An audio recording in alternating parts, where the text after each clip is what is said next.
말씀은 믿음이 변질된 이후에 이스라엘 백성들의 가정이 어떻게 타락해 갔는지를 보여주고 있습니다. 본문에서 말라기 선지자가 경고하고 있는 이스라엘의 죄는 크게 두 가지입니다. 하나는 이스라엘 백성들이 이방 신들의 딸들과 결혼을 했다는 것이고, 두 번째는 이스라엘 남자들이 이혼을 통해서 이스라엘 출신의 아내들을 버렸다는 겁니다. 이방신의 딸과 결혼을 했다는 것은 우리식으로 이야기하면 불신자와 결혼을 했다는 것인데, 사실 이것보다 더 심각한 일이었습니다. 말라기 선지자는 이방인의 딸과 결혼했다라고 말하지 않고 이방신의 딸과 결혼했다라고 지적을 합니다. 이것은 이 결혼이 종교적인 성격, 다시 말하면 우상 숭배와 관련이 있음을 의미합니다. 단순히 믿지 않는 사람과 결혼을 했다는 것을 넘어서 우상 숭배를 용인하고 심지어 거기에 참여하기까지 했다라는 의미로 너희들이 이방 신의 딸과 결혼을 했다라고 지적을 하고 있는 것입니다.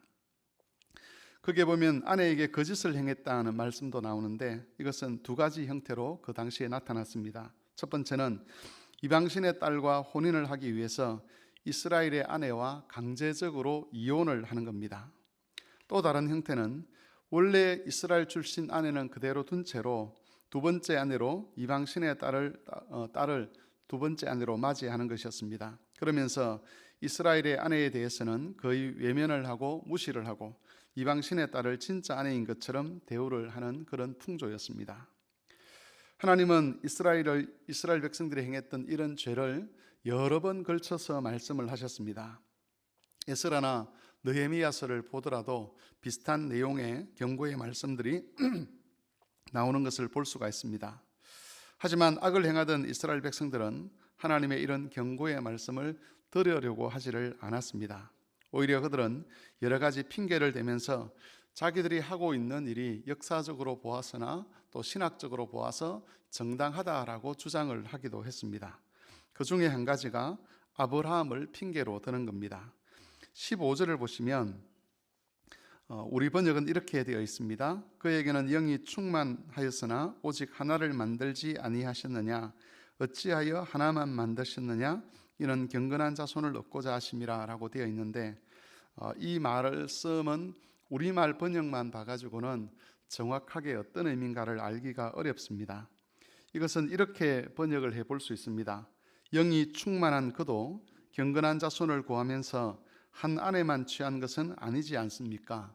우리라고 왜 아내를 한 명만 취해야 합니까? 라는 그런 식으로 바꿀 수가 있습니다. 여기서 그라고 하는 사람은 아브라함인데, 정리를 하면 우리 조상 아브라함도 아내가 한 명만 있었던 것은 아니지 않습니까? 그도 경건한 사람이었는데 경건한 자손을 얻기 위해서 여러 명의 아내가 있었는데 왜 우리만 굳이 아내를 한 명만 두어야 됩니까? 라고 그렇게 이의를 제기했다는 겁니다. 말라기 시대의 이스라엘 백성들은 아브라함을 핑계 삼아 자신들이 이방 신들의 딸들과 결혼한 그것이, 그리고 이스라엘의 아내를 학대하고 이스라엘의 아내를 외면한 그것이 정당한 일이라고 주장을 했습니다. 하지만 이런 핑계는 이스라엘 백성들 자신들에게는 정당한 핑계가 되었을지 모르겠지만, 사실은 그들에게 주셨던 하나님의 영광을 갉아먹고 있는 일들이었습니다. 12절에 보시면 하나님은 이렇게 경고를 하십니다. 너희가 야곱의 장막에서 잘려나가게 될 것이다. 또 13절에서는 하나님께서 더 이상 그들의 예배를 받지 않으시겠다라고 말씀하기도 하셨습니다. 이스라엘은 핑계를 대면서 자신들의 정당성을 주장하고 그렇게 고집을 피웠지만, 그것이 결국 그들을 하나님의 영광에서 멀어지게 만들고 하나님과의 관계도 단절시켜 버린 것입니다. 우리는 이런 말씀들을 통해서 핑계대는 것으로 우리의 죄를 고집하는 일을 하지 않아야 한다는 것을 배우게 됩니다. 특별히 집단적으로 핑계를 대면 마치 그것이 정당한 것처럼 보이고, 그렇게 해도 아무런 문제가 일어나지 않을 것처럼 착각하는 경우들이 있습니다. 이 사람도 그렇게 말하고 저 사람도 그렇게 말하고 모든 교회 사람들이 다 그렇게 말을 하면 그게 정당한 것처럼 여겨질 수 있다는 것이죠. 하지만 그것이 개인적인 핑계든 아니면 집단적인 핑계든 죄를 버리지 아니하면 그 핑계가 하나님이 교회에 주신 영광, 또 하나님께서 각 개인에게 주신 그 영광을 갉아먹게 되고 하나님이 약속하신 모든 그 언약의 복된 자리에서 멀어질 수밖에 없는 것입니다. 그러므로 주님의 말씀 앞에서는 핑계를 대는 것이 아니라 회개하고 순종하는 태도를 보여야만 합니다. 이스라엘 백성들은 자신들의 죄를 지적하는 하나님 말씀을 들을 마음이 없었습니다. 들을 마음이 없다 보니까 자신들의 죄를 변명을 해야 되고 그 변명을 하기 위해서 그들의 조상 아브라함의 그 잘못된 행동까지도 마치 정당한 것처럼 주장을 하고 그래서 하나님의 말씀을 전하는 선지자와 대척점에 서 있었던 것입니다.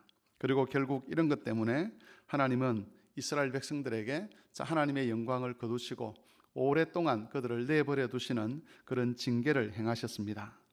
그러므로 성도 여러분, 우리는 이스라엘 백성들이 저질렀던 이런 악한 일들, 이 잘못된 일들을 답습하지 아니하도록 하나님 앞에서 늘 우리 스스로를 경계해야만 합니다.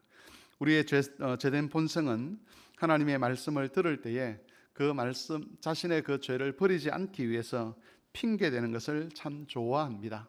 하나님 이건 이래서 이렇고요, 이건 저건 저래서 그렇습니다. 하나님 이건 제가 생각하기에 하나님이 잘못 말씀하시는 것 같습니다. 하나님 저건 좀 하나님이 너무 좀 과하신 것 같습니다. 그렇게 이야기를 하다가 그게 통하지 않을 경우에는 말씀을 전하는 그 말씀 전달자를 공격하는 그런 결론에 이르게 되는 경우들도 있습니다. 우리는 그렇게 핑계대거나 하나님의 대척점에 서는 것이 아니라 회개하고 순종하는 것을 통해서 하나님이 주신 영광과 지위를 지켜갈 수 있어야 할 것입니다. 하나님은 우리를 복된 자리로 초대하셨습니다. 그 복된 자리에서 스스로 멀어지는 것이 죄를 고집하는 것입니다. 그러므로 이 복된 자리를 지켜가기 위해서 핑계대는 것을 중단하고 회개하고 순종하는 삶을 이어가는 성도들이 되실 수 있기를 바랍니다.